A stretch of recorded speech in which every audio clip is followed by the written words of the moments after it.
My girlfriend posted on Instagram, "I'm not anyone's property. A woman has rights." She did it minutes after I caught her texting her ex behind my back. I just smiled. But when she came back to log in later, what she saw waiting for her changed everything.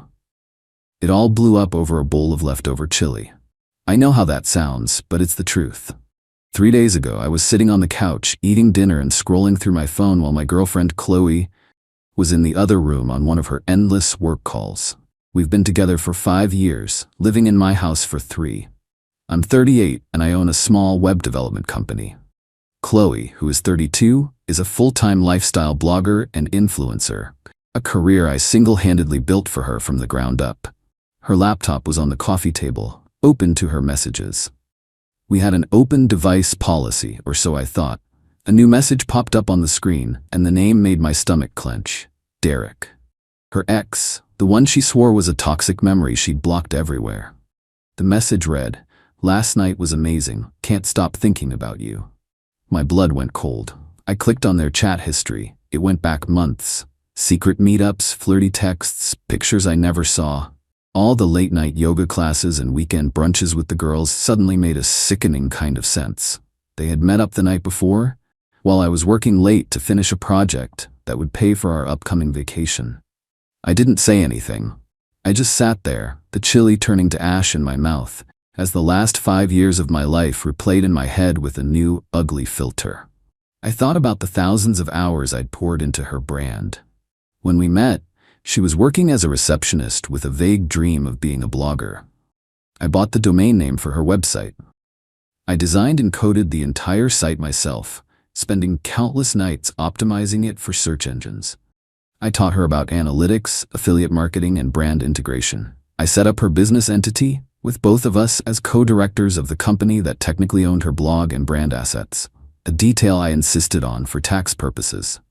I was the silent, unpaid tech wizard behind her glamorous online life. I did it because I loved her, and I believed in her. Or maybe I just believed in the person I thought she was. She walked back into the room, phone pressed to her ear, laughing. "Okay, talk soon, bye," she chirped before hanging up. She flopped onto the couch next to me, kicking her feet up onto the table. Ugh, brand calls are the worst, so needy. I turned the laptop screen towards her. Her smile vanished. For a second, I saw pure, unadulterated panic in her eyes, but it was gone in a flash, replaced by a look of defiance. "What? You're going through my private messages now?" she snapped, snatching the laptop away. "That's a complete violation of my privacy." I kept my voice level, dangerously calm. It said, "Last night was amazing. You were with him last night, Chloe, while I was working." She scoffed, standing up and crossing her arms. "Oh, please. Derek and I are just friends. You're being insecure and controlling." "Friends?" I asked, the word tasting like poison. "Friends who say they can't stop thinking about you? Friends you've been secretly meeting for months?" "I'm not going to be interrogated in my own home," she said, her voice rising. "I have a right to have friends. I'm not your property, Alex. A woman has rights." She grabbed her phone and stormed out of the room. I just sat there, listening to her footsteps stomp up the stairs. The sheer audacity of it, to be caught red-handed and immediately pivot to making me the villain, was breathtaking. She wasn't sorry. She was angry that she got caught. A few minutes later, my phone buzzed with a notification. It was from Instagram. Chloe had just posted a new picture of herself, a selfie looking thoughtfully out a window with a long caption. The caption began, "Just a reminder that you are not anyone's property. You have the right to your own life, your own friends, and your own privacy. Never let a man's insecurity dim your light or control who you are. A woman has rights." And there it was. The public narrative was being set. I was the controlling, insecure boyfriend. She was the empowered woman, fighting for her freedom. Her followers, the 150,000 people who had no idea I was the architect of the entire platform they were reading, were eating it up. The comments were already flooding in. "You go, girl. So true, queen. Dump his toxic self." I looked at the post, then at the incriminating messages still burned into my memory. And I smiled. It wasn't a happy smile. It was the kind of smile you get when you've been dealt a terrible hand, but you suddenly see the one move on the board that will win you the entire game. She thought her power was in her followers, in her public image. She had forgotten that I was the one who built the stage she was performing on. I built the lights, I controlled the sound, and I still had the master key to the entire theater. She wanted to talk about rights. Fine. Let's talk about them. I spent the rest of the evening in my home office. First, I separated our finances. I moved the majority of the money from our joint savings account, the money from my business, my inheritance, into a new account under my name only. I left her with the portion she had contributed, which was laughably small.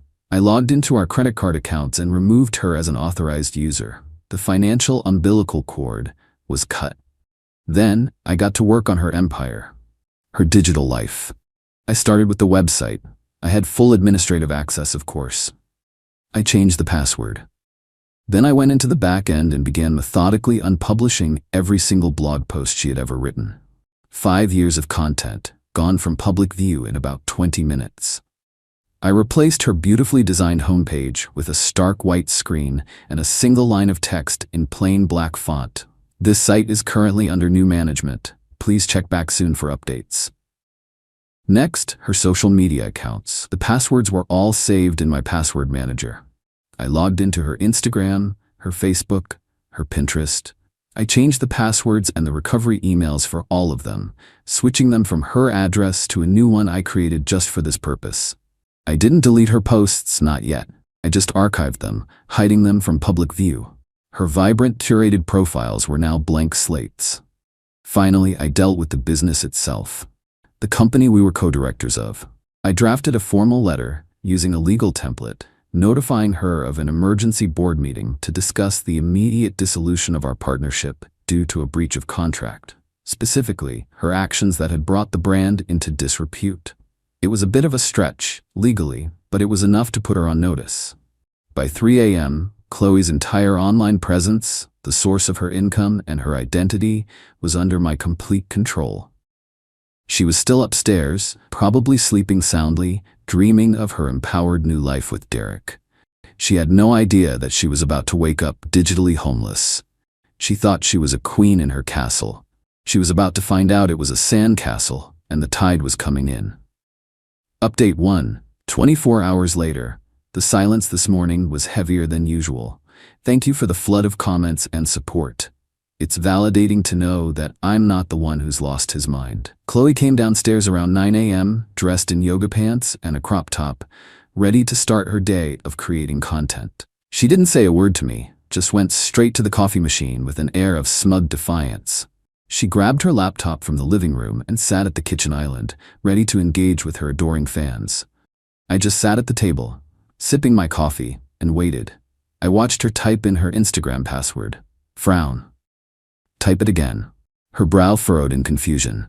She tried her Facebook password. Same result. A flicker of annoyance crossed her face. She muttered something about her phone being glitchy and tried to log into her website's admin panel. That's when the first crack appeared in her composure. She stared at the stark white screen with its single line of text. What is this? What happened to my site? I didn't look up from my coffee. Looks like it's under new management.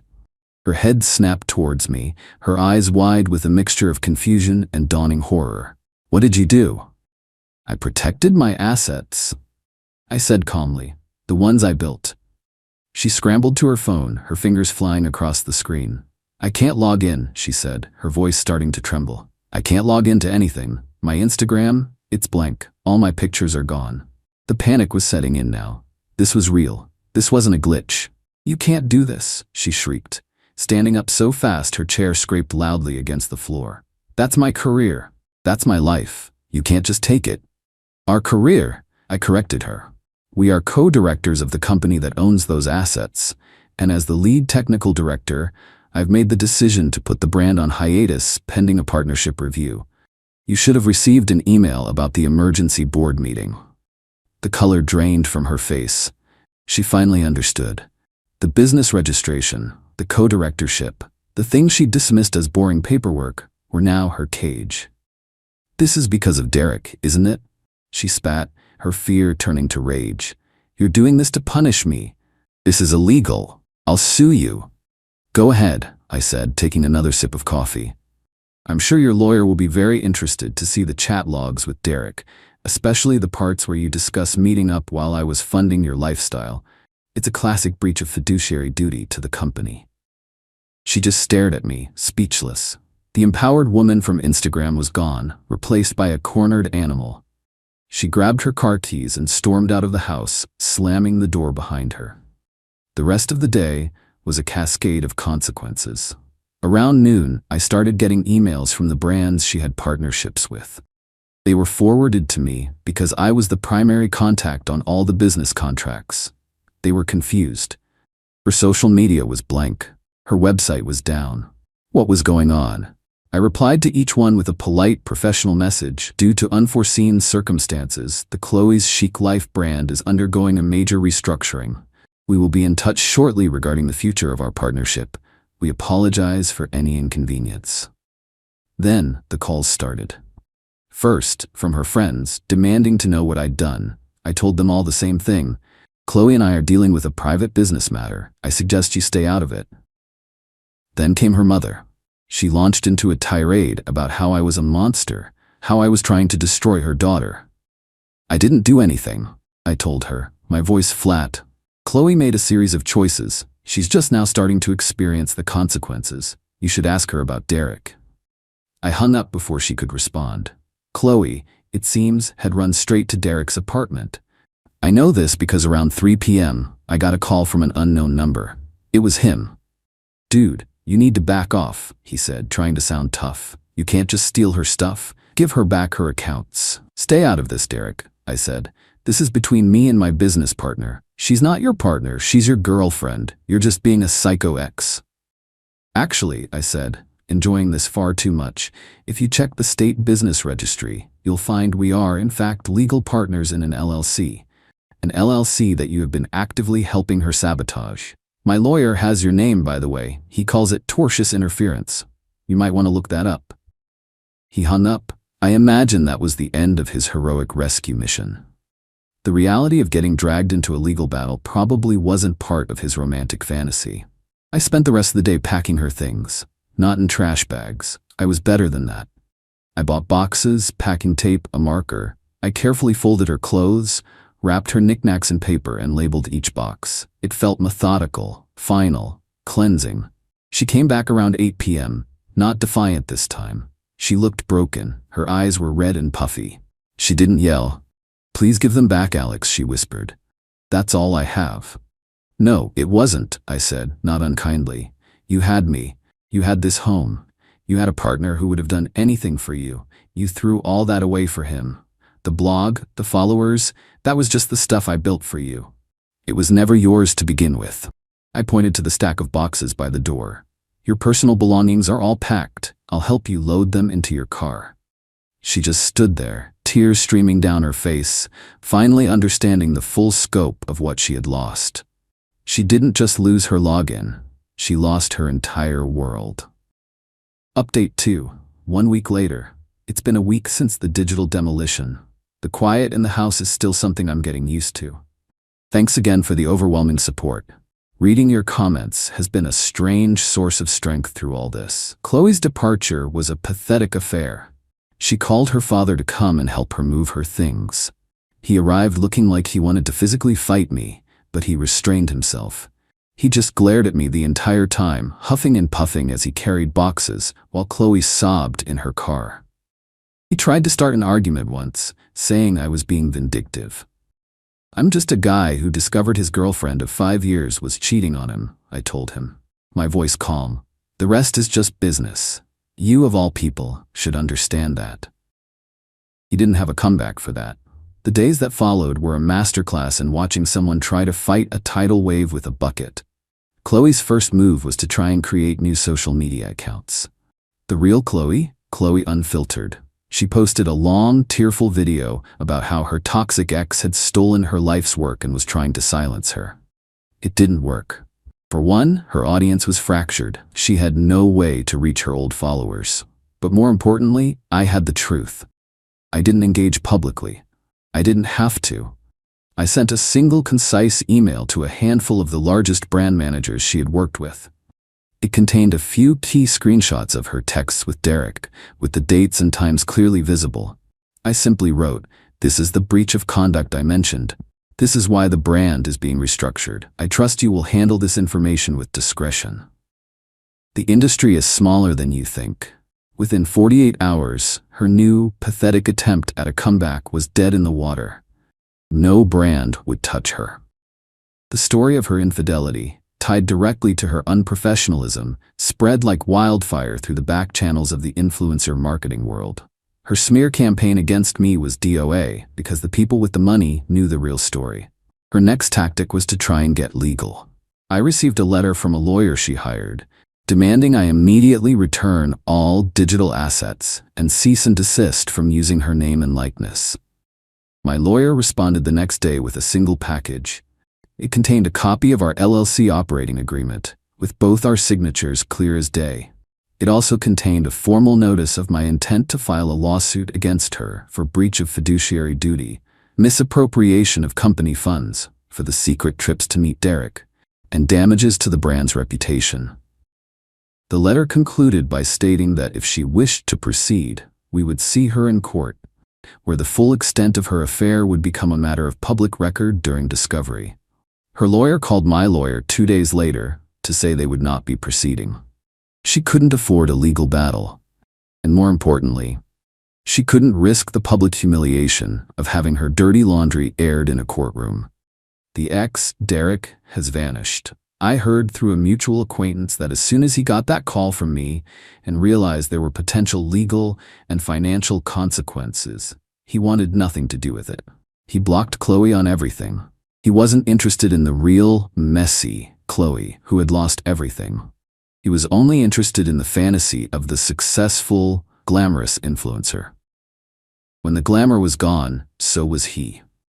The most satisfying part of this whole week has been the rebranding. I reactivated the website and all the social media accounts, but they look very different now. I took down the temporary under new management page. The website is now the official portfolio for my web development company.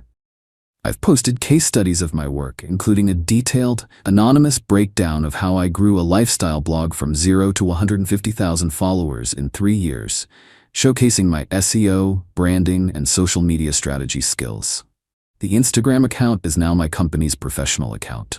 I archived all but a few of her most generic, aesthetically pleasing photos, landscapes, flat lays of coffee cups, etc., and started posting about web design, digital marketing tips, and tech news. I changed the bio to founder and lead developer.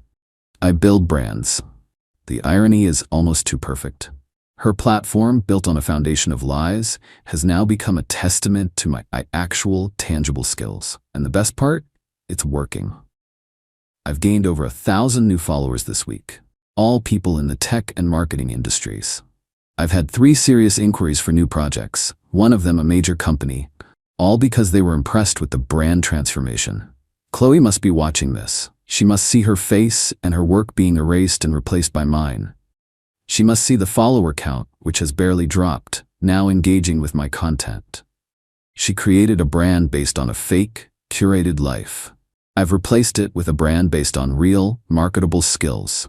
Her parents are still trying to intervene, calling me, leaving messages about forgiveness and second chances. I've blocked their numbers. This was never about forgiveness, it was about consequences. Chloe built her identity on a platform of my creation, and when she betrayed me, she lost the platform. It's that simple. She didn't have the right to my work, my time, or my loyalty after she chose to throw it all away. Final update. 3 months later, it's been 3 months since my life took a sharp, unexpected turn. The house is quiet, clean, and feels entirely my own. The boxes of Chloe's things were picked up by a moving company 2 months ago. I wasn't home for it. I didn't need to be. That chapter was closed. The aftermath of Chloe's digital implosion has been more comprehensive than I ever could have imagined. Her attempts to restart her career failed spectacularly. The influencer world is built on authenticity, or at least the illusion of it. Once that illusion was shattered, she had nothing left. Her name was tainted. She was the girl who cheated on the guy who built her entire career, and then lost it all overnight. It was a cautionary tale whispered in marketing circles. From what I've heard through the grapevine, Her life has been a series of harsh reality checks. After Derek abandoned her, she tried to move in with one of her influencer friends, but that lasted less than a month. The friendship, it turned out, was as transactional as her brand partnerships. Without her status and access, she was just a liability. She ended up having to move back in with her parents. The last I heard, she was working as a hostess at a restaurant in her hometown. There's a brutal poetry in that. The woman who curated a life of fake luxury online is now seating people in a real-life restaurant, forced to smile and be polite for minimum wage. Her Instagram post about a woman's rights rings hollow now. She had the right to make her choices, and I had the right to not fund them or enable them. She had the right to a life without me, and now she has it. My life, on the other hand, has been an unexpected renaissance. Transforming her old blog and social media into a portfolio for my business was the single best marketing move I've ever made. The story of the rebrand, though I've never publicly confirmed the details, became a sort of legend in my local tech scene. It's brought in a wave of new clients, bigger and better than any I had before. I've had to hire 2 new developers to handle the workload. The business has doubled in revenue in the last quarter alone. I took the brand she nearly destroyed with her lies and rebuilt it into a thriving enterprise based on my truth. I did get one final, pathetic communication from her about a month ago. It was an email, sent from a new address. It was a long, rambling apology, the kind people write when they've run out of options. She said she was sorry, that she was foolish, that she missed me. She asked if I would ever consider selling the website and social media accounts back to her. She said she was a different person now. I didn't believe her. People like Chloe don't change, they just change tactics. She didn't miss me. She missed the life I provided.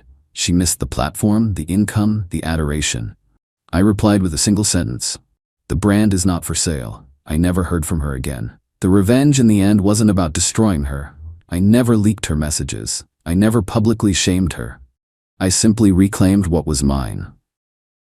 The consequences she's facing are not my creation. They are the natural result of her own actions. She built a house of cards on my foundation, and when she tried to burn the foundation, the whole house came down. I'm dating someone new now. She's a graphic designer, and our conversations are about code and color palettes, about building things together, not just for show, but for real. The other night, we were looking at my company's Instagram, the one that used to be Chloe's. She pointed to one of the old, archived landscape photos. That's a beautiful shot, she said. Where was it taken? It was from a trip a long time ago, I said, and for the first time, there was no anger, no bitterness, just distance. The view was great, but the company wasn't. And then I archived the last of Chloe's pictures. The slate is completely clean. I'm building something new, something better, on a foundation of my own, and this time, I'm the only one with the keys.